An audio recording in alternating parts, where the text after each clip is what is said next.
Bedah soal kredit macet yang mulai meningkat ini bersama dengan Edbert Suryajaya, Kepala Analis dari Info Vesta Utama. Edbert, kalau melihat dari kredit macet Bank BNI yang naik, perlambatan ekonomi, PHK, apakah ini menjadi sebabnya?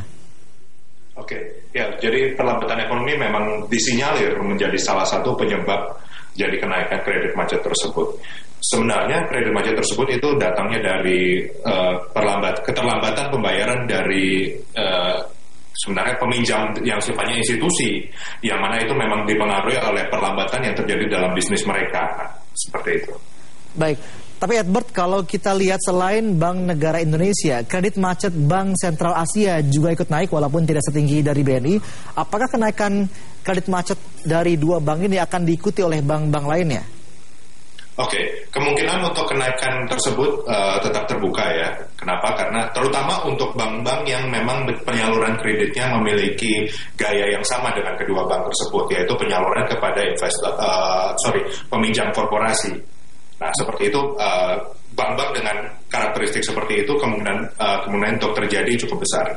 Berarti kemungkinan besar kredit bermasalah ini justru ada pada peminjam korporasi, bukan kepada peminjam retail, nasabah retail begitu. Kenapa? Saat ini dari kami melihatnya begitu. Ya, halo. Ya, kenapa menurut Anda potensinya justru pada peminjam korporasi, bukan kepada peminjam retail perseorangan? Oke, kita mesti melihat dari jenis-jenis pinjamannya sendiri ya. Kalau misalnya kita bicara peminjaman retail, misalnya seperti katakanlah KPR atau seperti pada kartu kredit, itu dari kami melihat dalam 6 bulan ini dari posturnya sebenarnya tidak ada masalah yang terlalu signifikan. Mungkin terjadi pelambatan yang dipengaruhi oleh pelambatan ekonomi tetap ya, namun jumlahnya tidak besar. Sebaliknya, ketika kita bicara peminjam dari korporasi, peminjam korporasi ini terutama di sektor-sektor tertentu bisa jadi menerima dampak yang lebih besar akibat perlambatan ekonomi.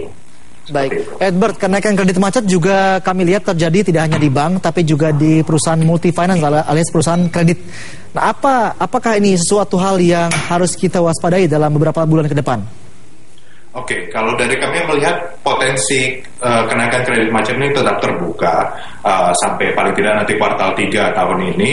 Namun selama perusahaan tetap bisa melakukan manajemen kredit yang baik, ya, saya lihat ini belum sampai ke level yang mengkhawatirkan.